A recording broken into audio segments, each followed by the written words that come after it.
today. It really felt like kind of autumn about 3 days ago. Like it was just grey. Even your windows look like they're tinted, and you think that's this literally midday outside. What's going on?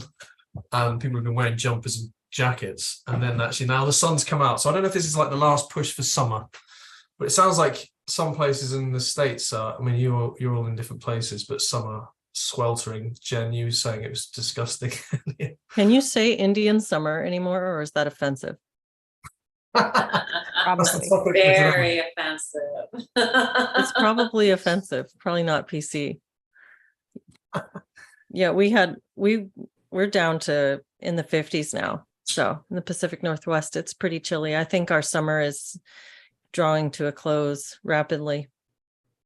Is the climate changing that it's moving forward? So we're getting summer earlier and it's finishing later. That's what sort of people have been saying recently. They're not necessarily subscribing it, from what I've read, to climate change, but it just looks like we're seeing a shift, that things are moving forward. So yeah, that's it.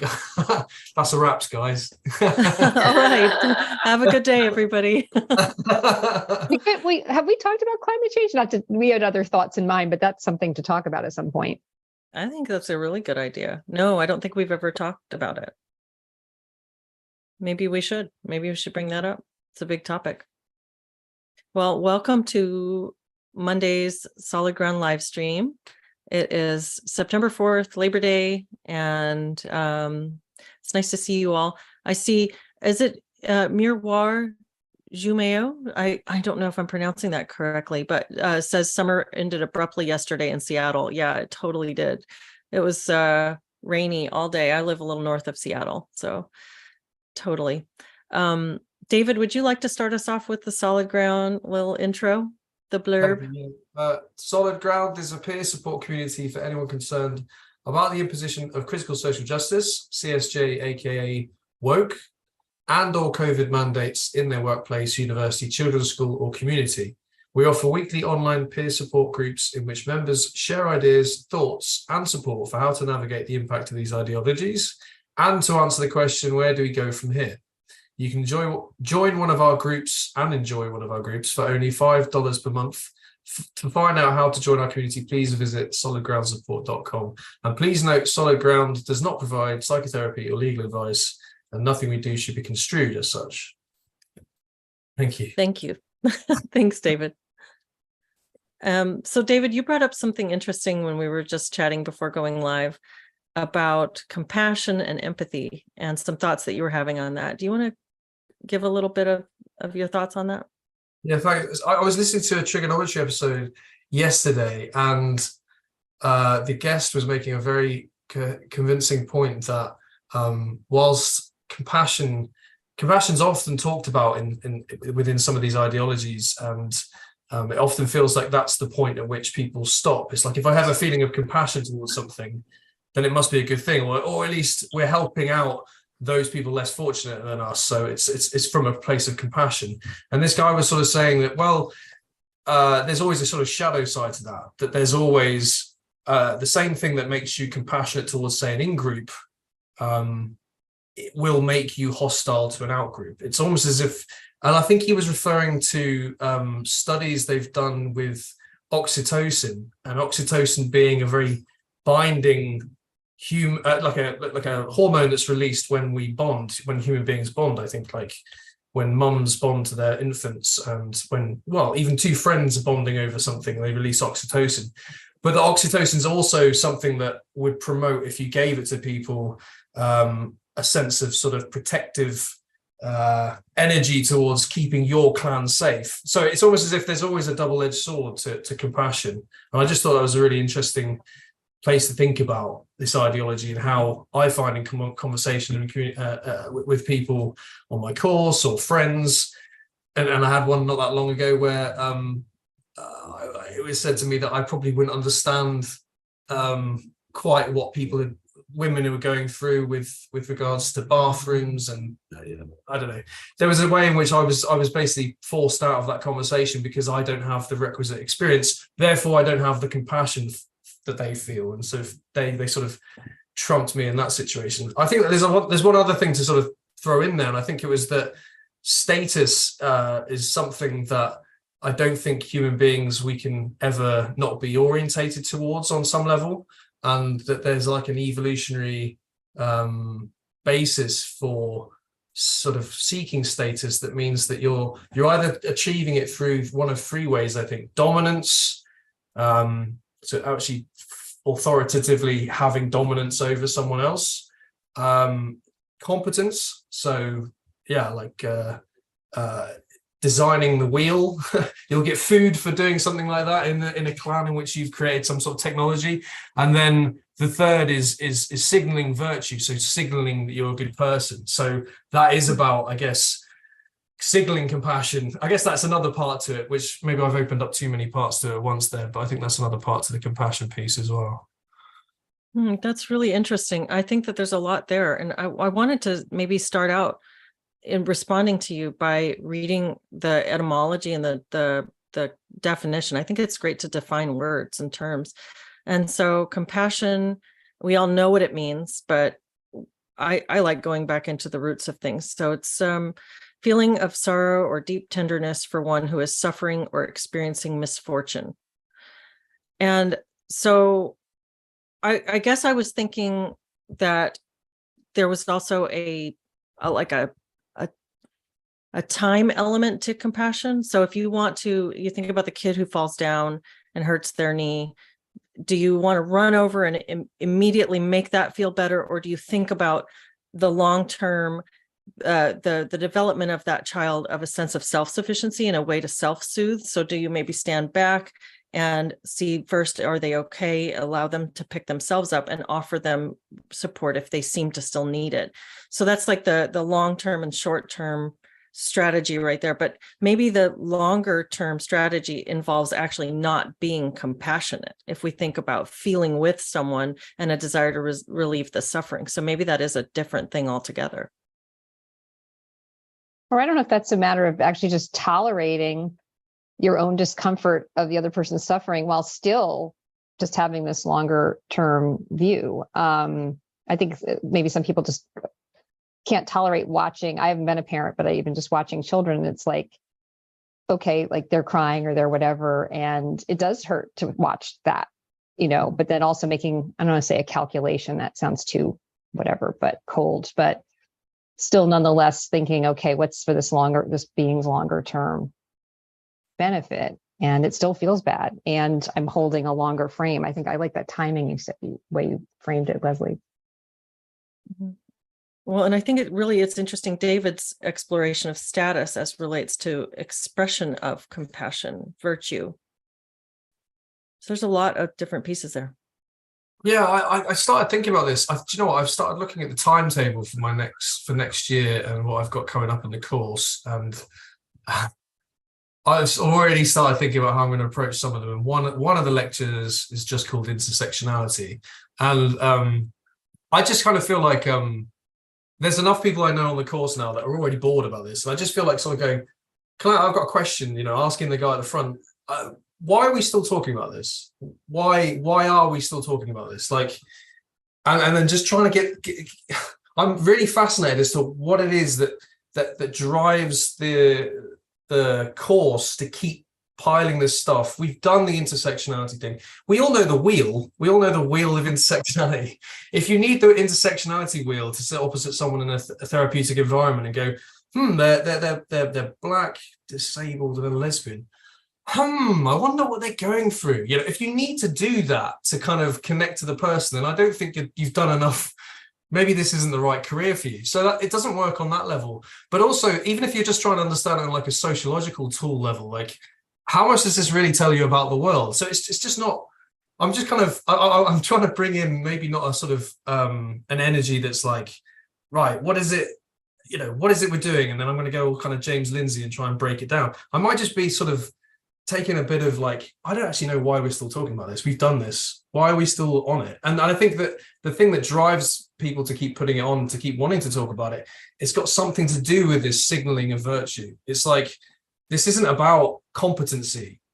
I mean, it maybe have something to do with dominance, but it's definitely got a lot to do with signaling virtue. And Yeah, that's what I'm thinking about.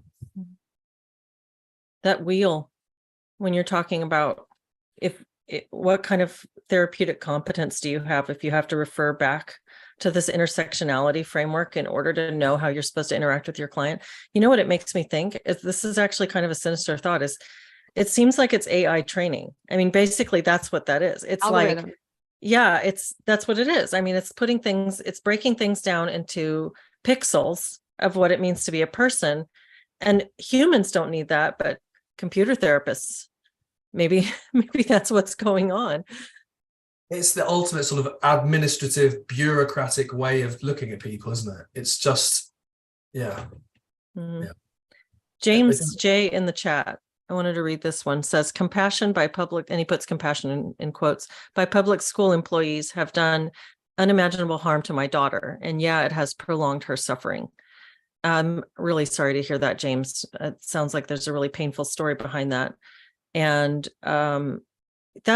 prolonging of suffering, I think that's a really a succinct way to express that. Like, are you going to come in, rush in and alleviate short-term suffering, or do you have a thought for the long-term potential for greater suffering that can be caused by alleviation right now of distress? I mean, this issue is so pronounced in the, say San Francisco or the cities where they're doing the harm reduction. And with compassion, basically abetting people acting out their addictions, just sitting in these squalor, dangerous situations for themselves and others on the street. And I mean, I don't know at what point they're going to realize this was a huge mistake. There's just still this notion that, I mean, I know before there was either really horrible institutional settings to say, put the people who might be mentally ill, and like, we don't want to do that. We don't want to force people into something that's really horrible. I get that, but it's just amazing me. I don't know how long people are going to go and not see the very obvious cost and suffering right in front of their eyes of what's going on. And like one of the judgments of such people is like, well, you're so privileged, like you're just privileged, so you don't want to have to see all that. As though if you don't want your children running into that, like that's like a really privileged position, and you shouldn't, be allowed to not want people harming themselves and dying on your streets. Like, Yeah, I always thought that was odd when they make the attempt to equate caring about safety with privilege, because it's actually a fundamental, basic human need across all races, cultures, socioeconomic classes. It's kind of like, Maslow's hierarchy of needs, where we're all concerned, with meeting our basic needs first. So to try to interrupt a very normal human impulse to protect your life and well-being and the life and well-being of your children is just, I think, an outrageous manipulation. I was just thinking about that. Sorry to jump around a bit, but Debbie, you said something earlier about like not being able to tolerate someone else's short-term suffering. Like, can you see this? Can you see that as happening on the society level when we're doing things like, I don't know, affirmative action to kind of plug the gaps of something, but we're not willing to go through the hard work of I don't know, actually looking at the problem, putting in the educational access that's going to help lift people out in the long term, because as a society we've somehow programmed ourselves to be a bit too knee-jerk, a bit too intolerant of like, or need to be the sort of heroic savior or something like that. And that none of the long-term stuff really sort of seems to come into focus. well, it also seems like that there's that, and then there's the don't blame the victim mentality too. So like there's this idea that we should like either not expecting more, or not, like if we put some focus on any particular people that need more help and maybe ask more out of them, or something like that, as though that is somehow that blame the victim comes up pretty quickly. And then again, that would be not very compassionate to be wanting more to happen like earlier on to maybe like remedy something, because that would require some agency or some, and maybe they don't, you're expecting people to have agency, and look at, you took their agency away from them it seems to get caught in that.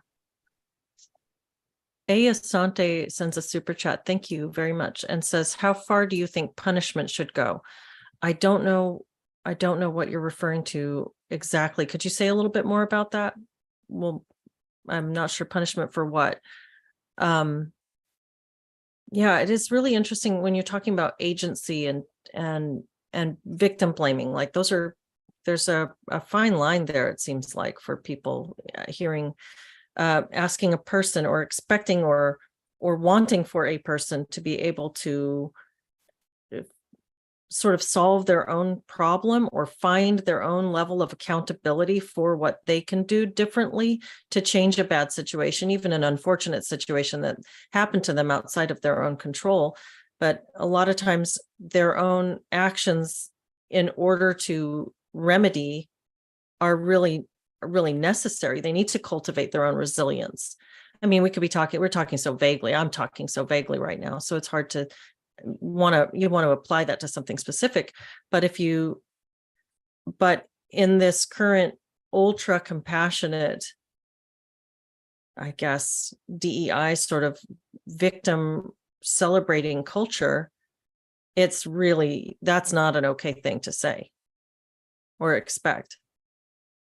And you add the trauma piece in, and that's, I think, has complicated things as well. And I have a lot of appreciation for this, because I know from certain things like accidents I've had and certain things that are like harder to do. And sometimes it feels like there isn't capacity, and someone's saying like, you should just be able to do it. And you're like, I can't find it. Like, where is it? And, but that can become a shield for like any ask, right? Maybe you could do this little thing over here, but it's like, oh, trauma, like, how dare you ask me? And that is that fine line too, of like assessing the real capacity of somebody, or what would be the most efficacious way to engage them that's going to build capacity, instead of them feeling like a failure, or it was like too big for them to do, or something, but not enabling either. I see this on like students and facilitators and whatever in the clinical psychology world, is that some people just seem to sort of, they go to an extreme with this kind of validation, so that it's almost as if what we need to do is just tell the story of how you got to where you are. And as long as we can normalize and validate all of that in as much as we possibly can, that the route out of where you are currently will materialize. There's almost a kind of faith that that's going to happen. But and any pushing, any encouraging of the idea that this person maybe has autonomy to lift themselves out of that situation, it doesn't feel that at the moment that's very that doesn't feel like that's flavor of the month in the psychology world at all at the moment. I feel like we're almost, that's the trauma model as well, isn't it? It is the model of kind of validate and normalize and it's really useful. I think it's a really useful way to, maybe as an antidote to some of these more sort of pathologizing ways of thinking about things. There's a model of psychology called the power threat meaning framework, which was set up specifically to be the antithesis of a harsh medical model that says that all of your problems are centered within you. But it's a balance, isn't it? Because we've gone so far the other way now that normalization and validation for someone who comes to a service might not be enough. And I don't know, I'm thinking about different genders. I know I'm sort of jumping around a bit, but there's definitely a lot to be said for the idea that people have people lean in different directions on whether or not they want to take control and autonomy over their lives a bit more. But we only seem to have prescription for validation at the moment.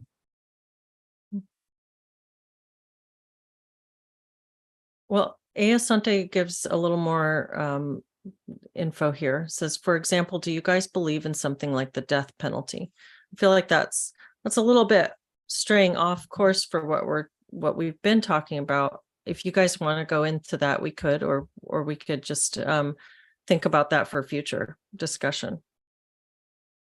I'm not sure where that fits in personally. I'm not sure either. For what? I mean, for the DEI people? No. It's for wearing leggings as pants.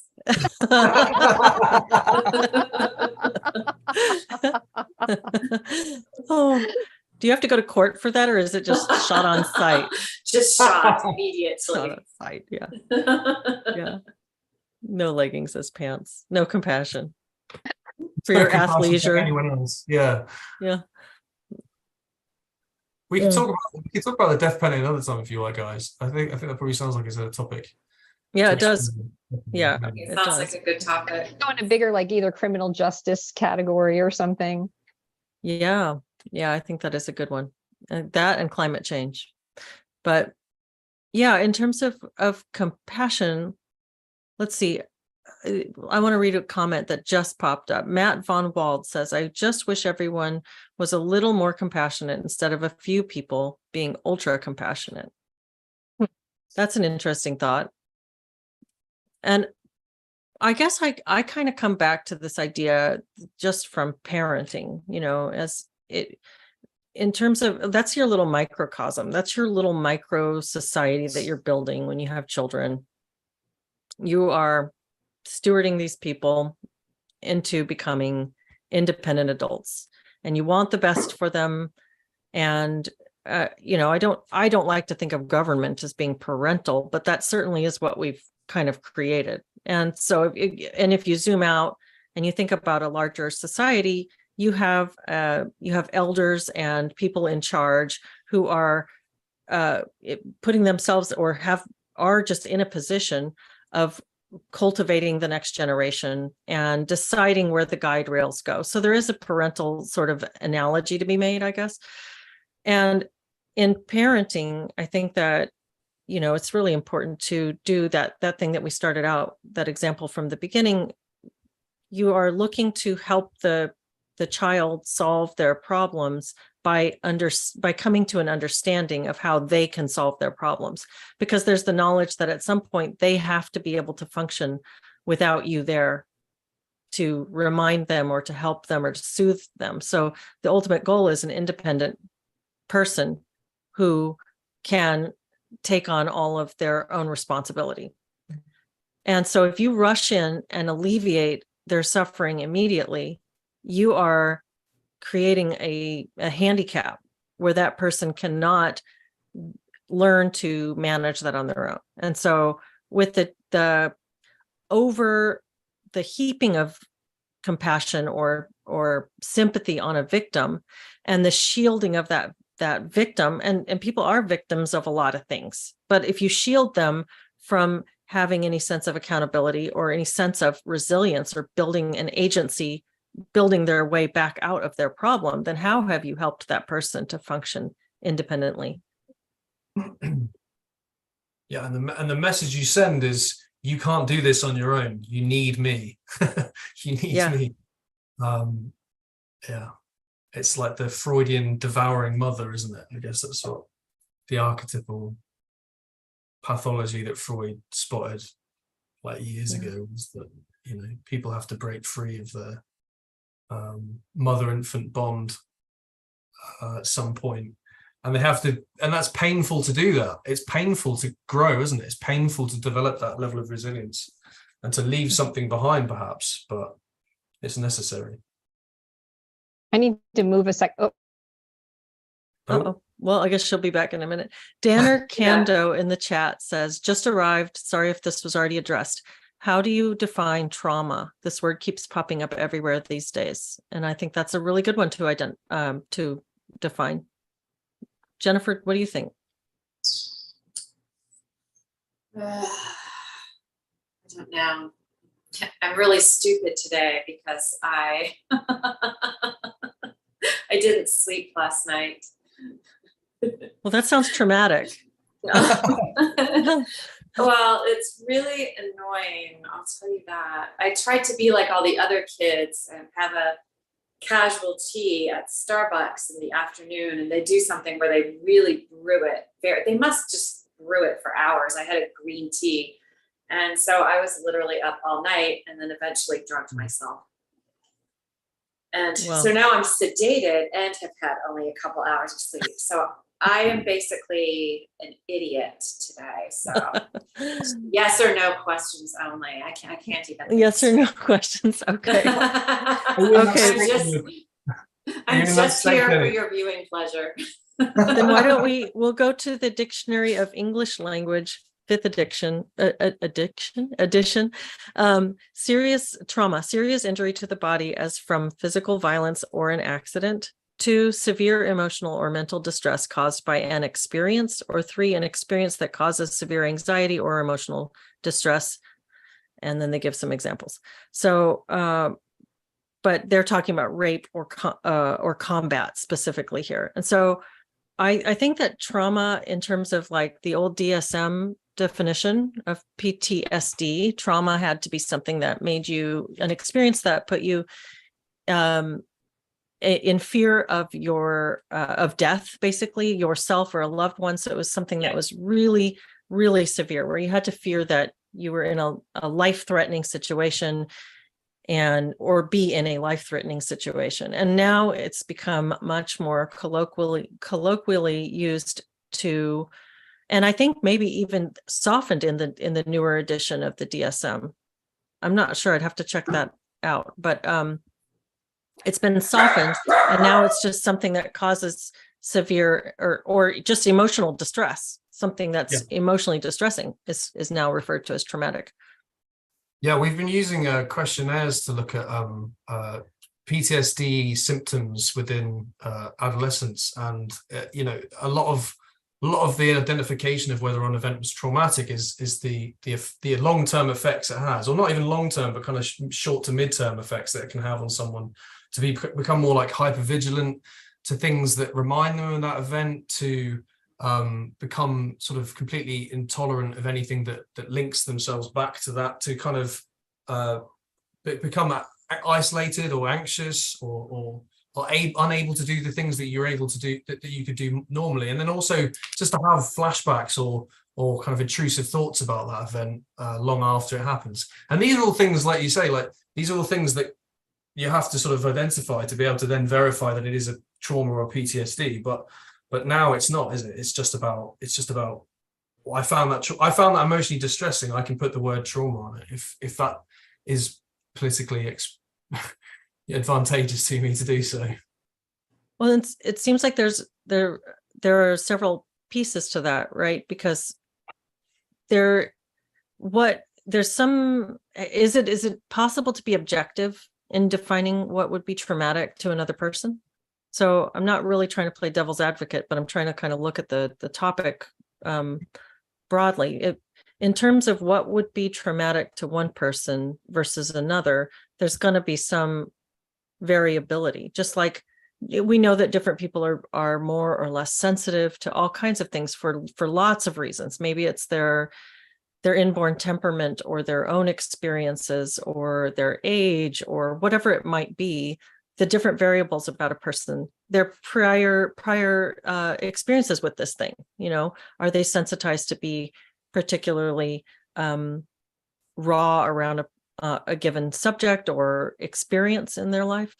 So I think that it is a really difficult thing to define what is actually traumatic, but it does seem like it's become overused. And with over application, also what you're telling people is that these things should be traumatic for you. So you encourage a hypersensitivity in people. If you keep on hearing that things are traumatic, and then you go through those things, it's like, oh no, I just went through something traumatic. So I don't know. It feels like there's a lot of parts to that.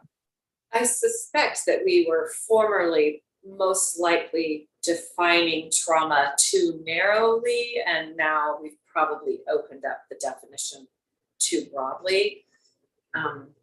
Because everything that's upsetting or unpleasant isn't necessarily traumatic and doesn't result in PTSD symptoms. But I don't agree with how we originally were defining it, that it had to be something that was really outside the course of normal events and something where you thought your life was in immediate danger. Because you just, when you work with people, you just see the even something like parental neglect that is not something where you think you're going to die immediately, but just this sort of long-term the long-term consequences of not having your needs met over time results in some trauma. That is something that someone in the chat actually addresses. It's Do Re Mea Culpa. That's a cute name. Says, I have seen childhood trauma defined as something that happened that should not have happened, like abuse, and or something that did not happen that should have happened, like being loved or cared for. So abuse or neglect. That makes sense. And also begs the question of the qualitative value of that, right? So lots of things that should not have happened could happen and not merit a trauma label, and vice versa with the neglect. Like there are things that you should have received or should, I mean, where's the should? What is the should? What's the baseline there? Where are we putting that pin? But I think that's a good starting point. I may have missed this part. Sorry, my battery died again. But like my way I think about trauma is does this particular person, given this particular circumstance, have the nervous system structures and processing to actually digest the circumstance and integrate it? If they do have it, then they don't have a trauma. And if they couldn't do it and it's causing symptoms, it's causing splitting, it's causing whatever, then that was we could call that traumatic, and it could be whatever it was. So I kind of take it more on a biological processing level, as opposed to this type of event or this type of, there could be some correlations between that, but it seems to be capacity. And then it could be the person's innate capacity. It could be if they got certain things laid down well in their nervous system from childhood, being well regulated, then they might have a better chance at absorbing a big thing than somebody else. I don't know. That's how I think about it. So Yeah, that also, oh, sorry, David, go ahead.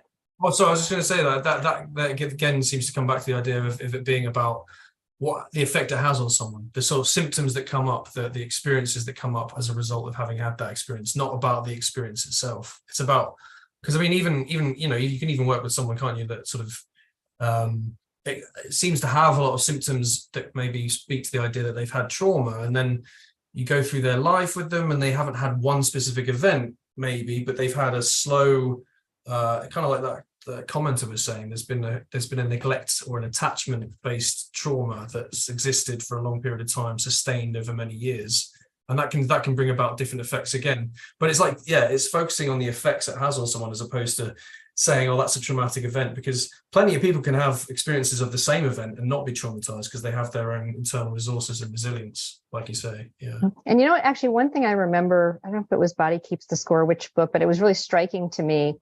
It was, if a person is in circumstances, whatever it was, I don't know, like you were in a bus and it crashed and it tipped over. I think there might even been a study. This might not be right, but you'll get the feel for it. The people who, either because they didn't freeze or whatever, who actually were able to do something in that moment, maybe it's like I got to open the window and get out, were less likely to have these lingering symptoms we might call trauma than someone else who, either because they froze or they were so immobilized they couldn't do something. And so to me, it's a very interesting thing. And I don't want to blame anybody for not having agency. Your nervous system could just go into a complete freeze when something's horrifying and you just are stuck. But it was interesting that when people felt like they weren't completely powerless in the circumstance, that somehow that enabled either like nothing lodging in the system or easier to dislodge or heal or integrate afterwards. Mm-hmm. Yeah. Well, that's interesting. And a couple people in the chat are chiming in that they love how you're phrasing that, Deborah, the biological response model and the individual nature of that. And someone here says, I like this, Randall Sawyer says, trauma at its core has a component of believing or experiencing something which the individual knows at the core to be untrue, and then goes on to say, to use this other definition, violation on individual's truth, like gaslighting, physical or emotional violation of boundary. And I think that that's an interesting thing to bring up, because there is this concept of betrayal trauma, for instance, where in a relationship, someone will experience betrayals, maybe chronically, maybe just a single one, that shocks them very badly, hurts them very badly, destroys an attachment or harms an attachment. And the person can then have lingering after effects and difficulty with bonding and difficulty with understanding their life in the context that what they thought before was one thing, and now the foundation, like say in a loving relationship or a committed partnership where there's infidelity or sudden domestic violence.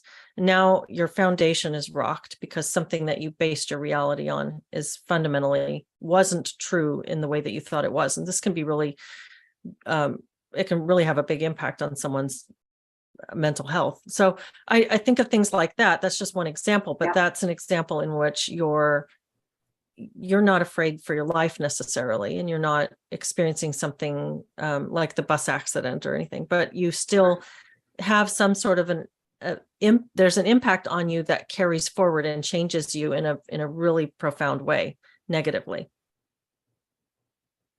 So that emotional component to trauma. Absolutely. Yeah. I believe that really strongly. And then because it's like, you're not just questioning that person and thinking, oh, how well did I know that person? You're now questioning your own judgment and your ability to navigate the world. Mm-hmm. So it's like your entire foundation has just been yanked out from underneath you, and that can be severely traumatic. Mm-hmm. And I can see that being also a part of the gaslighting, because in the people that we talk to about how they've been impacted by some of the DEI trainings that they've had to go through, the people who've had experiences like your own, Jennifer, with what happened to you at work, where you think you know your workplace and your coworkers, and then suddenly everybody's, it's like body snatchers, and they're all talking this new language and treating. And so, I mean, that's exactly how I felt. Invasion of the body snatchers. You're just like, did they get you too? Well, and it has that was freaky. Doesn't that have a similar quality to the thing that you're just describing? Yeah, I did find what I went through to be traumatic, and to the extent where the first time I spoke about it on a podcast, for the next 2 days, I could barely physically move. I was just lying around in bed, and I was sort of intermittently weepy, and I'm not really a crier anymore. So it was weird. There was definitely a trauma reaction going on for me. It's really interesting to me that there's this concept creep, this sort of idea that, when at one time we would have defined trauma narrowly according to these particular terms. And now we are embracing new ways of looking at it. And there's some tendency to sort of mock that and belittle that. And I think maybe with good reason. There's reasons to put guide rails on that a little bit, but there also does seem to be a social change in resilience that corresponds to that concept creep. And maybe as our social dynamics change, what we find damaging changes. I don't know. I think this is an interesting topic. Somebody in the chat just says, Drenton says, stop indulging character flaws. Surely it only has an impact if one dwells upon it. And that's interesting. I mean, I think that's not that's put harshly, but is there something there to talk about? I don't know. I'm thinking about, go ahead. I think that, and this is probably going to be an irritating comment to a lot of people, but I've started to wonder more and more lately how much of what we attribute to morality or good character is really just more a superior ability to regulate the central nervous system. Because I think some people, their whole central nervous system can be completely hijacked, and they are in a sort of panic state, and they are not thinking clearly. And there are other people who something upsetting does not throw their central nervous system completely into overdrive, and they're able to kind of be in the rest and digest state more, which results in them behaving better and more calmly and rationally. And I think that I agree with what Deborah was saying about how what's traumatic for one person isn't traumatic for another. And a lot of it has to do with our central nervous system response. And I think that there's a lot of value in looking at how a person's central nervous system responds and helping that person to know how to shift out of those highly dysregulated states. And I want to speak to, I am a person with one of these heightened nervous systems, probably both by birth and by circumstance. And there is that part of like where I need to take those self-responsibility. The plus side of it, I would say compared to someone who's more, say, stoic, or I don't know what to call it exactly. It does give a canary in the coal mine capacity. So there can be sensing something's weird, something isn't quite right before someone else who might not be as easily agitated could tell. Yeah. So I think we probably need both kinds, maybe neither extremes, but like there's a complementary nature to that.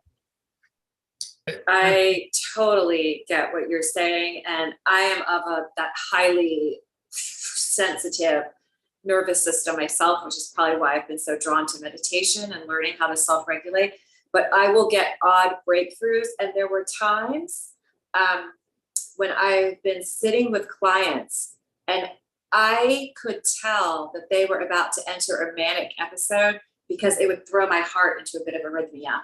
And they weren't doing anything, grossly manic or suggestive of a manic episode, but all I can say was it literally felt like something was wrong in the air around them, like a crackling, and my heart would start going out of sync. And I'd say, "Oh, I think they might have stopped their meds." So that's an example of the hypersensitivity being representative of greater attunement to environment, not necessarily just a weakness, but also in some ways a strength. Yeah, it can be useful, but it's not pleasant when it goes completely offline like that. Well, somebody in the chat, let's read a couple more of these. Oswald Spangler says, Russian-American sociologist at Boston University, Leah Greenfield, says that all Western mental health conditions are the same underlying trauma, and the Soviets knew this. I don't know what you mean exactly. Would That's you mind saying a little bit more? interesting. Do you know what he's explain that? saying there? I don't, Okay. but I want Okay. to know. That's Yeah. really, yeah. Okay, yeah, please, if you want to say more about that, Oswald, we'd like to hear more. Paul McAuliffe says, we do have to be careful not to allow trauma definition to spread too far, especially with a growing falsely hypersensitive society, in my opinion. That's an interesting point there.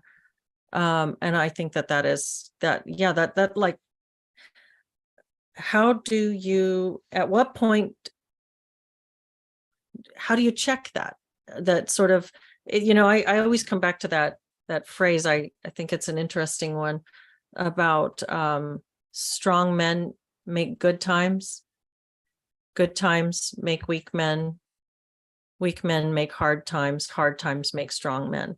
It's a secular, and then you could use men, or you could put people in there if you want to be more inclusive or whatever you want. But the idea being that we have a sort of circular social pattern where you really are shaped by the sorts of adversity or the lack of adversity that you experience in your life. And you really do have, it takes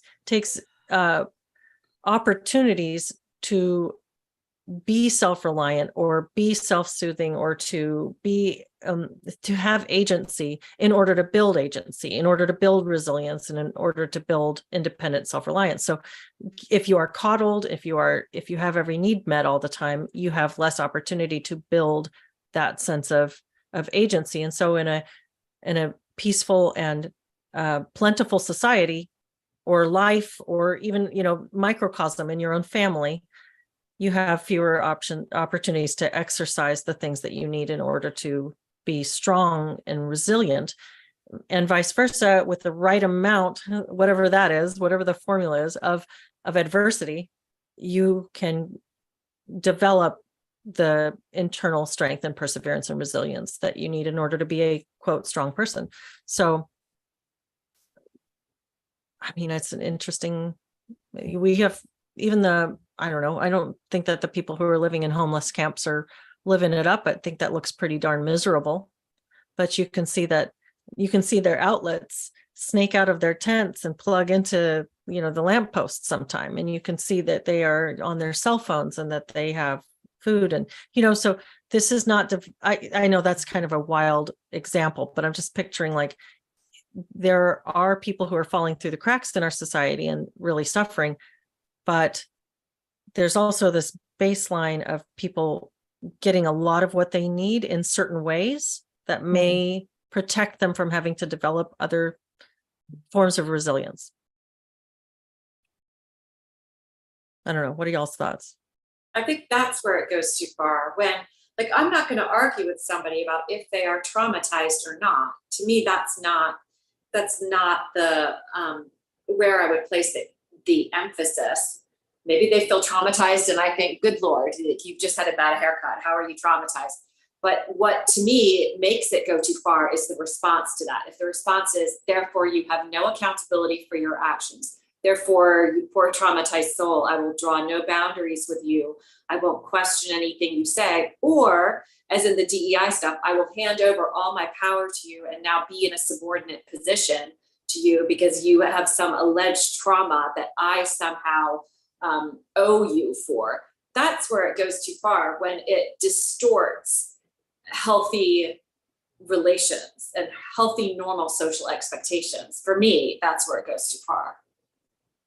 I have a question for you guys working with clients. It's coming up from something I did with a systemic constellation once, but I don't know if you found, if you had someone who say presented, more in a victim identity, if it ever surfaced that you suddenly found another part that was quite powerful, that was just like hidden or something like that. Like I don't know if you know systemic constellations. I don't want to get into it too much if people don't know, but I was enacting with other people, like a part of me that felt very collapsed, and then it was suddenly I moved around to be these different representatives of myself. And suddenly there was this other part that was like, had superpower. It was like so strong. And it was like, I kept maintaining that I'm this weak, but then I stepped over into the other part. It was like so clear that this wasn't true. It was just, I was really not conscious of how much like power some other aspect had, and it was buried, and so I don't know if that's come up in your work at all with people where they might, on the surface, there just might be way more identified with, it might be more present, the victim or collapsed. And I mean, I definitely struggle with that myself. Right. And then, but like, like they don't, it's in there, right? Like you maybe find it, you do a little gestalt with them, or you do something, or I don't know, they project it, but it's like, guess what? You've been found out. Have you seen that at all? Oh yeah. And I love that. I always feel like that's exciting when you see the strength and the power come up. And I'm always kind of, looking for that. Funny you say that. A friend of mine on the course is literally working with someone with dissociative identity disorder, and there's a part that doesn't have a name but has superpowers. Almost like you said, Deborah, the superpower to be able to do whatever they like, because the slightly more in charge part of them is unable to take responsibility for the things that happen to them, for the things that have occurred in their life. And it's almost as if that part of them is just kind of hidden but comes out at particular times. And it's very interesting to note when that part comes out, what is the function of it at that point. So yeah, it's almost as if this shadow side is always there somewhere. Yeah, so Andrew Joyner says maybe we got it too easy in some ways. Bet you people didn't worry about pronouns in medieval times. So yeah, I think that's the thing, is like you if something's difficult, until you get, and I don't know, maybe I'm being too general, but until you get something to push back against that, you're not going to develop that sense for yourself of where to push. So if this was difficult and it was resolved for you, then something a little bit less difficult is you're going to keep creeping. Like you think of the little kid who gets everything coddled. It's all the way down to pronouns. It's all the way down to, but I want that and I want that. And if you don't give that to me, then I'm really going to be sad. And at some point you have to learn limits. And this represents a like if you're always short-term compassionate, then you're never drawing limits. You're just soothing every ache, every discomfort is being soothed. And so then at the point where the limit is now drawn, that's going to be experienced as great discomfort to that individual. That's going to be really difficult for them to handle. They've never had limits drawn. They've never come up against that wall.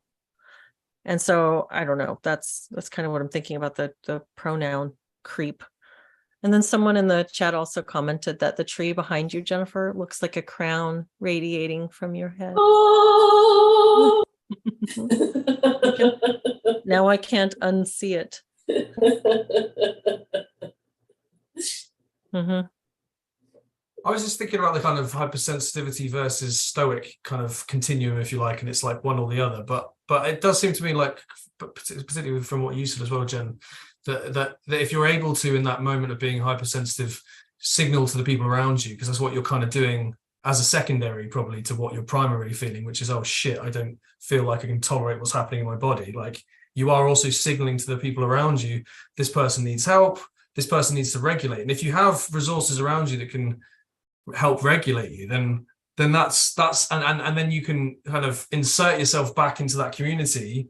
Then that's almost like, and I don't know how much, maybe you don't need to always foster like a harsh individual resilience if you have those supportive communities. But I guess the whole pronoun thing and this hyper individualized kind of ideology, the way of thinking things is not about how do you integrate back into the community. It's about me. I want this. This is my trauma. There's no integration, is it? It is purely like cut off because that's where it's useful for them. I don't know. Mm-hmm.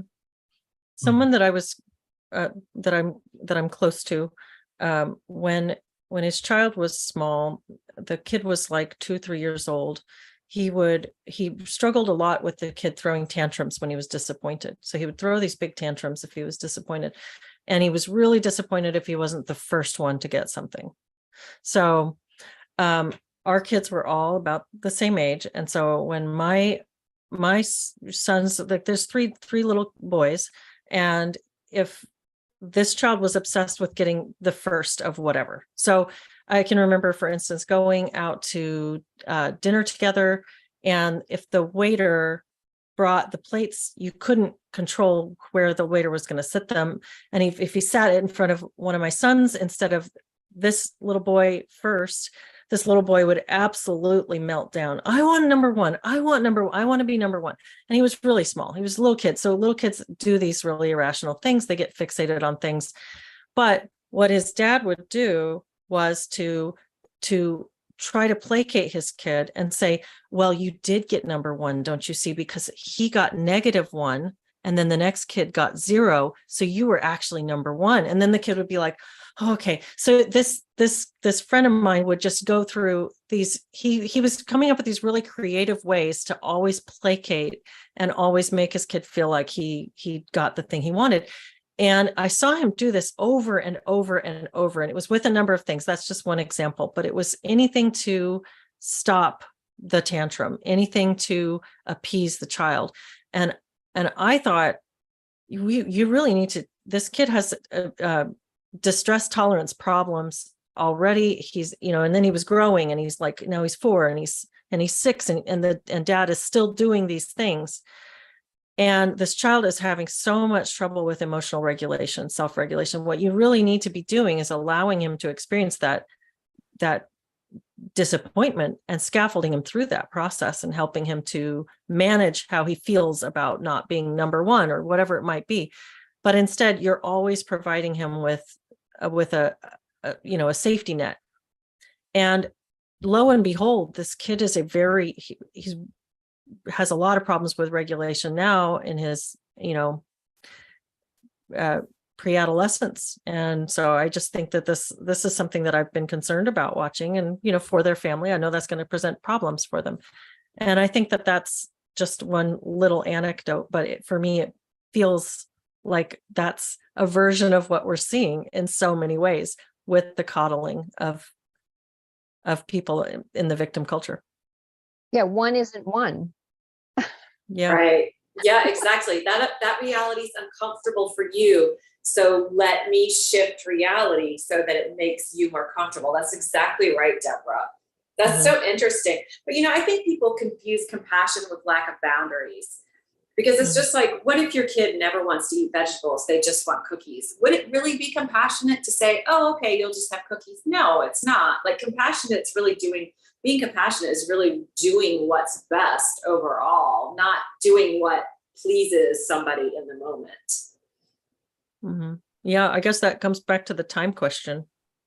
Because if compassion is a deep connection with the suffering of someone else, coupled with a desire to alleviate that suffering, are you so impatient that are you unable to tolerate the distress? So you must alleviate this right now? Or can you see that you, by changing your strategy, you could alleviate this in a much bigger way going forward? So maybe it's about your own emotional regulation. That's right. That's right. And that's why I'm like, I could understand the parent just being like, oh man, I just want a chilled meal out. I cannot even deal with this. What if he throws himself on the floor and screams for half an hour? I'm just going to tweak reality so that he thinks he's number one. I mean, I get it, because maybe for the parent, it's so stressful that they're all dysregulated and they feel like la la la for the rest of the day. You're reminding me, I can't remember if it was Chogyam Trungpa Rinpoche or if it was Gurdjieff. I don't know. One of them phrased this thing called idiot compassion. And it's basically what we're talking about. It's like, it's not wise. It's not, it's just idiot. It's just like knee jerky, just doing it and not really assessing a situation. So I think we're not for idiot compassion. Doesn't mean I'm not sometimes guilty of it. I do that with my dog sometimes. If he really wants attention and I'm not in the mood, I'm like, oh, fine, I'll just do it. And then you'll go away if I give you some pats on the head. Well, David, coming full circle, what do you think about the direction that the topic went? What have we covered?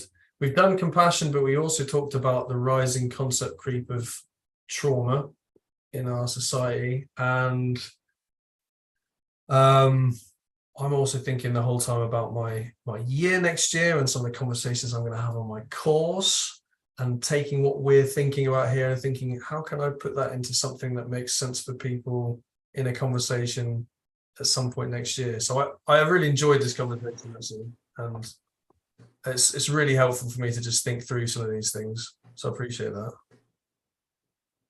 Andrew Joyner sends, it looks like 3 pounds. Thank you, Andrew. That's nice. And a thumbs up. Do Re Mia Culpa says, I know of a grade 7 teacher who was teaching her students about microaggressions. So fragility was being reinforced rather than resilience. Yep. And then Cowlick Combs, hello, says you can kill someone with kindness too. Yeah. It's really great. It's been so great for all of you to have weighed in on this. It's an interesting topic. And thanks to everybody who was in the chat today. And Paul McAuliffe says, David, you opened quite a Pandora's box today. It's been a great chat. So thank you to everybody who joined us. Any final thoughts, Deborah or Jennifer? No. No. That's it. That's all my Jennifer. thoughts. Oh, Okay. Matt, thank you. That's really great. Sends a super chat and says, excellent discussion. That's really nice. Yay. All on that picture now. They're all gone out there into the. Yeah. Jennifer, I hope you get some rest. Oh my God. No more green tea in the afternoon. Green Not tea from before not from Starbucks. before noon. Can you let me I'm know? gonna get sued by them. They overbrew their tea. It's gonna be like the Oprah and the Texas cattlemen. Oh, yeah. Right. All right. Well, see y'all next